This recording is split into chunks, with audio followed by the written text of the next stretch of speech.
नमस्कार दोस्तों, स्वागत है आपका सोनू विद स्पिरिचुअल चैनल में। दोस्तों, आज नवरात्रि का तीसरा दिन है। आज माता चंद्रघंटा की उपासना की जाती है।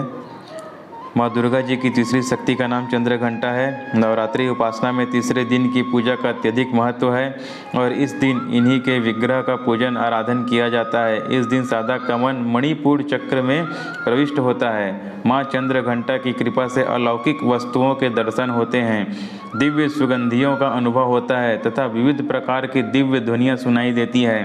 ये क्षण साधक के लिए अत्यंत सावधान रहने के होते हैं। माता का श्लोक इस प्रकार है।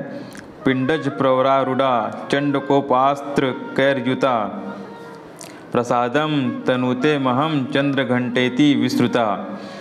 माँ का यह स्वरूप परम शांतिदायक और कल्याणकारी है। इनके मस्तक में घंटे का आकार का अर्धचंद्र है, इसी कारण इन्हें चंद्रघंटा देवी कहा जाता है। इनके शरीर का रंग स्वर्ण के समान चमकीला है। इनके 10 हाथ हैं। इनके 10 हाथों में खड्ग आदि शस्त्र तथा बाण आदि अस्त्र विभूषित हैं। इनका वाहन सिंह है। इनकी मुद्रा युद्ध के लिए उद्यत रहने की होती है। माँ चंद्रघंटा की कृपा से साधक समस्त पाप और बाधाएं विनिष्ट हो जाती है। इनकी आराधना सद्य फलदायी है। माँ भक्तों के कष्ट का निवारण शीघ्र ही कर देती है। इनका उपासक सिंह की तरह पराक्रमी और निर्भय हो जाता है। इनके घंटे की ध्वनि सदा अपने भक्तों को प्रेत बाधा से रक्षा करती है। इनका ध्यान करते ही शरणागत की रक्षा के लिए इस घंटे की ध्वनि निनादित हो उठती है। माँ का स्वरूप अत्यंत सौम्यता एवं शांति से परिपूर्ण रहता है। इनकी आराधना से वीरता, निर्भयता के साथ ही सौम्यता एवं विनम्रता का विकास होकर मुख, नेत्र तथा संपूर्ण काया में कांति गुण की वृद्धि होती है। स्वर में दिव्य अलौकिक माधुर्य का समावेश होता है।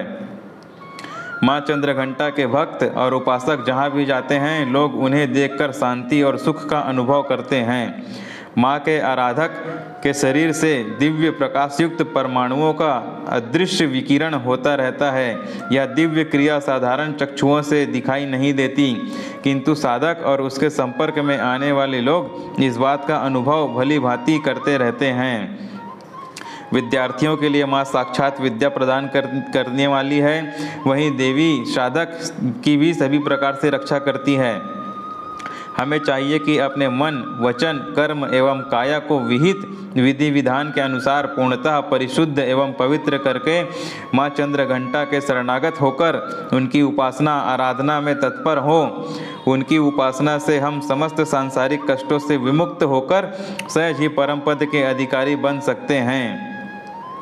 हमें निरंतर उनके पवित्र विग्रह को ध्यान में रखते हुए साधना की ओर अग्रसर होने का प्रयत्न करना चाहिए। उनका ध्यान हमारे इहलोक और परलोक दोनों के लिए परम कल्याणकारी और सद्गति देने वाला है।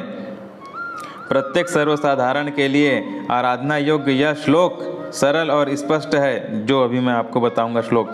माँ जगदम्बे की भक्ति पाने के लिए इसे कंठस्थ कर नवरात्रि में तृतीय दिन इसका जाप करना चाहिए। माँ चंद्रघंटा को नारंगी रंग प्रिय है। भक्त को जहाँ तक संभव हो पूजन के समय सूर्य के आभा के समान रंग के वस्त्र धारण करना चाहिए। माँ का श्लोक। या देवी सर्वभूतेषु माँ चंद्रघंटा रूपेण संस्थिता नमस्तस्यै नमस्तस्यै नमस्तस्यै नमो नमः। फिर से, या देवी सर्वभूतेषु माँ चंद्रघंटा रूपेण संस्थिता नमस्तस्यै नमस्तस्यै नमस्तस्यै नमो नमः। या देवी सर्वभूतेषु माँ चंद्रघंटा रूपेण संस्थिता नमस्तस्यै नमस्तस्यै नमस्तस्यै नमो नमः। इस श्लोक का अर्थ है, हे माँ सर्वत्र विराजमान और चंद्रघंटा के रूप में प्रसिद्ध अम्बे, आपको मेरा बारंबार प्रणाम है, या मैं आपको बारंबार प्रणाम करता हूँ। हे माँ, मुझे सब पापों से मुक्ति प्रदान करें। इस दिन सांवली रंग की ऐसी विवाहित महिला जिसके चेहरे पर तेज हो को बुलाकर उनका पूजन करना चाहिए। भोजन में दही और हलवा खिलाएं, भेंट में कलश और मंदिर की घंटी भेंट करना चाहिए। ये छोटी सी जानकारी माता चंद्रघंटा के बारे में थी। यदि आपको अच्छा लगा हो यह वीडियो तो चैनल को सब्सक्राइब कीजिए, लाइक कीजिए। धन्यवाद। जय माता दी। माता रानी आपकी मनोकामना पूर्ण करे।